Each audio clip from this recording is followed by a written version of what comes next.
What do birds, students, and chocolate have in common? Well, they were all loved by John Stott.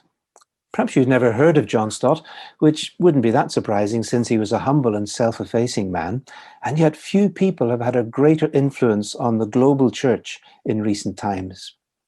My name is Chris Wright, and I'm here to tell you that this year, 2021, is the centenary of John Stott's birth, and to invite you to find out more about him and to celebrate with us the ongoing impact of his life and vision.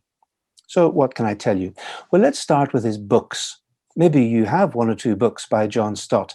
Actually, he wrote more than 50, and they're just so clear and straightforward, great Bible teaching, and still relevant today in showing us how Christians need to live out our faith in the midst of all the issues of the modern world.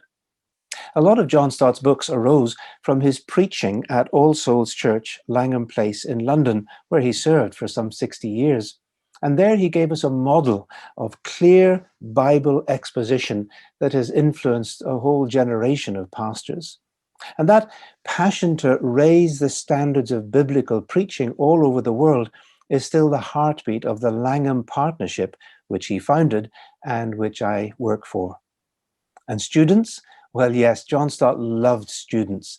He led dozens of university missions around the world and gave great support to IFES, the International Fellowship of Evangelical Students.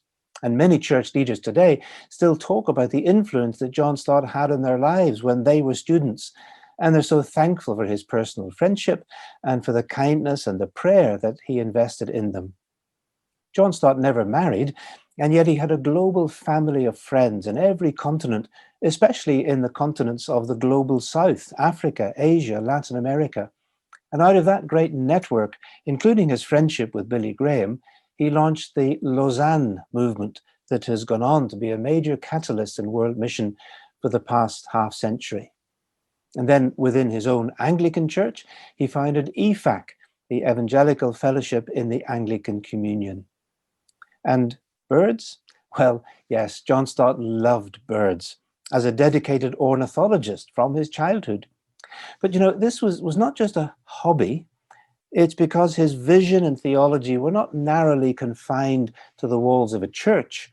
He was passionate about the care of creation. In fact, he was bang up to date in speaking and writing about the dangers of climate change. And he also taught and wrote about issues of social injustice, poverty, racism, and all kinds of suffering. And he insisted that every Christian should see their daily life and work in the world as the arena for whole life discipleship and ministry. And so he founded the London Institute for Contemporary Christianity for that purpose. So what about the chocolate? Well, yes, John Stott loved a bite of chocolate at the end of a meal or the end of a long day's work. Just a bite, mind, not a whole bar, and never in Lent.